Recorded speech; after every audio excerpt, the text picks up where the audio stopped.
There is a common story told about the end of slavery in the United States. It goes something like this. Abraham Lincoln signed a piece of paper, and millions of people were instantly free. On December 31st, 1862, a night known as Freedom's Eve, enslaved and free African Americans gathered in secret across the country. They prayed, sang, and watched the clock, anticipating the stroke of midnight, when the Emancipation Proclamation would finally take effect.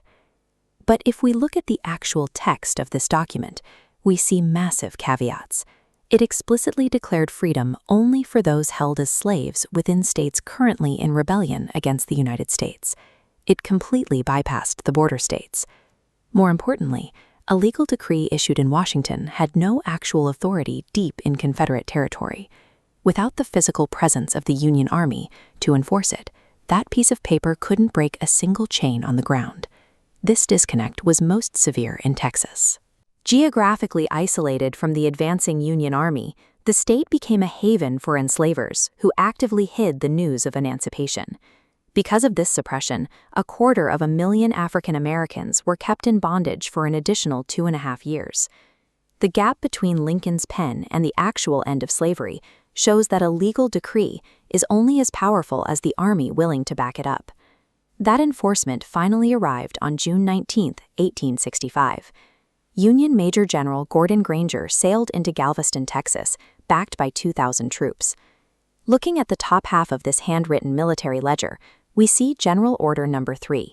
The opening lines delivered the long-delayed news: all slaves are free, establishing an absolute equality of personal rights and rights of property. But reading just one sentence further down the page, the tone shifts drastically. The very same order advised the newly freed people to remain quietly at their present homes and work for wages, explicitly warning them that they would not be allowed to gather at military posts. Out on the streets, leaving a former enslaver was incredibly dangerous. Many African Americans faced severe violence and retribution from white landowners just for attempting to exercise the rights they had been promised on paper. The holiday took root in this friction, a military announcement that promised total equality while simultaneously dictating where the newly freed could live and how they should work.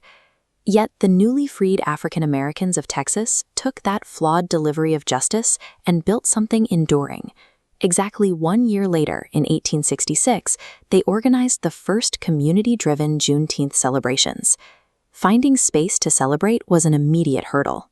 Segregation laws barred them from public spaces, so communities pulled their wages to buy their own land, like Emancipation Park in Houston, or gathered safely on church grounds.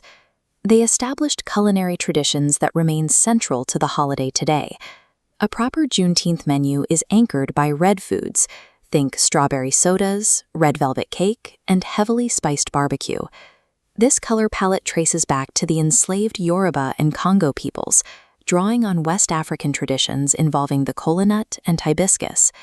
In those cultures, the color red signifies power, sacrifice, and spiritual transformation.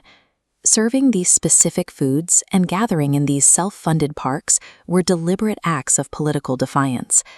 These early celebrations functioned as living archives, preserving African American resilience when the surrounding society tried to erase it. By the early 20th century, holding on to those traditions became difficult. The economic restrictions of the Jim Crow South made taking a day off dangerous. As millions fled to northern cities during the Great Migration, Juneteenth celebrations faded from public view. It took the civil rights movement of the 1950s and 60s to bring the holiday back into the national consciousness.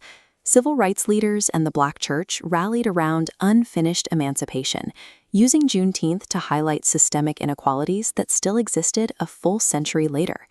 As the holiday's provenance grew, it gained its own visual identity. In 1997, activist Ben Haith created the official Juneteenth flag. Notice that it doesn't use the Pan-African colors of red, black, and green. Instead, it deliberately uses red, white, and blue. It is a direct statement that the enslaved people of Texas and their descendants were, and always have been, Americans. The legislative recognition followed a long, slow path. Texas became the first state to make it an official holiday in 1980. It took another 4 decades of persistent advocacy before President Biden signed legislation in 2021, cementing Juneteenth as a federal holiday. The path from a Galveston wharf to a federal holiday took over 150 years of community organization and legislative pressure. It serves as a reminder that the proclamation was only the start of a much longer struggle to make those words a physical reality.